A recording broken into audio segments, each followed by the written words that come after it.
আসসালামু আলাইকুম। আজকে আলোচনা করব যে ফেসবুক আইডি আপনি ব্যবহার করবেন নাকি পেজ ব্যবহার করবেন। ইনকাম করার জন্য কিন্তু বর্তমানে ফেসবুক আইডি দিয়েও ইনকাম করা যায়, ফেসবুক পেজ দিয়েও ইনকাম করা যায়।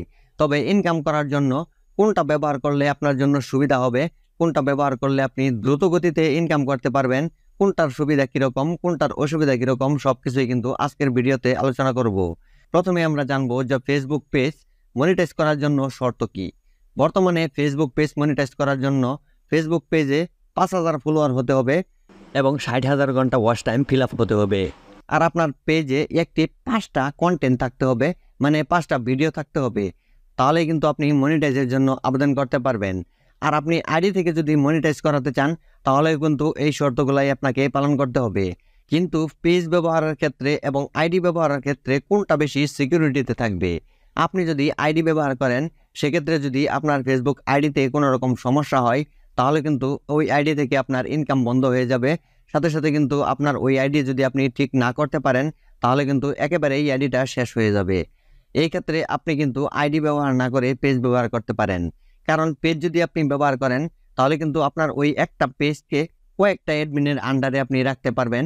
যদি আপনার একটা আইডি কোনো রকম সমস্যা হয় সেক্ষেত্রে কিন্তু আপনি অন্যান্য যে অ্যাডমিন আইডিগুলো আছে সেগুলো দিয়েও কিন্তু সেই পেজটাকে কন্ট্রোল করতে পারবেন। এক্ষেত্রে দেখা যায় আপনি যদি ফেসবুক পেজ ব্যবহার তাহলে কিন্তু আপনার সিকিউরিটিটা ভালো থাকে, মানে আপনার আইডি নষ্ট হওয়ার সম্ভাবনা কম থাকে, মানে আপনার পেজটি হারিয়ে যাওয়ার সম্ভাবনা কম। কারণ একটা আইডি নষ্ট হয়ে গেলে অন্য আরেকটা আইডি দিয়ে কিন্তু আপনি অ্যাক্সেসটা নিতে পারতেছেন। কিন্তু ফলোয়ার ফিল আপের ক্ষেত্রে কিন্তু পেজের তুলনায় আইডিটা বেশি এগিয়ে থাকবে।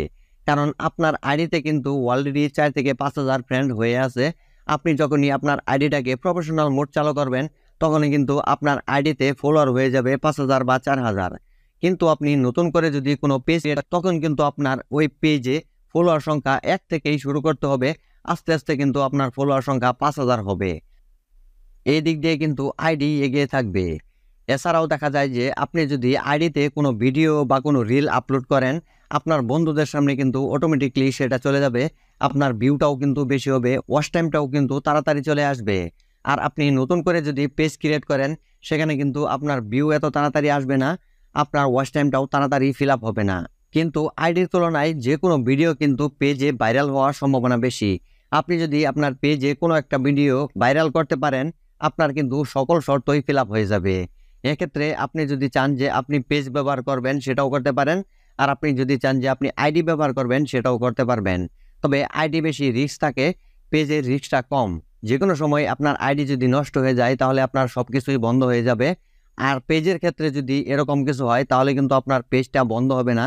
আপনি অন্য একটা অ্যাডমিন আইডি দিয়ে কিন্তু পেজটাকে আবার চালাতে পারতেছেন, পেজটাকে কিন্তু আবার অ্যাক্সেস করতে পারতেছেন। এখন আপনারা ভাববেন যে আপনারা নতুন করে এক থেকে শুরু করবেন নাকি আপনার ফেসবুক আইডিকে আপনি প্রফেশনাল মোড অন করে ইনকাম শুরু করবেন। তবে আমি আমার মত থেকে মনে করি ফেসবুক আইডি দিয়ে ইনকাম করার চাইতে আপনি যদি নতুন করে একটা পেজ খুলে ইনকাম শুরু করেন তাহলেই ভালো হয়।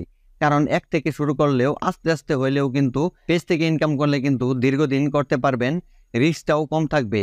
আশা করি আইডি থেকে ইনকাম করবেন নাকি পেজ থেকে ইনকাম করবেন সেই বিষয় সম্পর্কে আপনি মোটামুটি জানতে পেরেছেন। ভিডিওটা যদি আপনাদের ভালো লেগে থাকে, ভিডিও থেকে যদি আপনি নতুন কিছু জেনে থাকেন, নতুন কিছু বুঝে থাকেন, তাহলে অবশ্যই ভিডিওতে একটা লাইক দিয়ে ভিডিওটা শেয়ার করবেন। এছাড়াও যদি কোনো প্রশ্ন থাকে তাহলে অবশ্যই কমেন্ট করে জানাবেন। আর এই প্রশ্নগুলোর উত্তর কিন্তু আমি কমেন্টে দেওয়ার চেষ্টা করব। দেখা হবে পরবর্তী ভিডিওতে। আল্লাহ হাফেজ।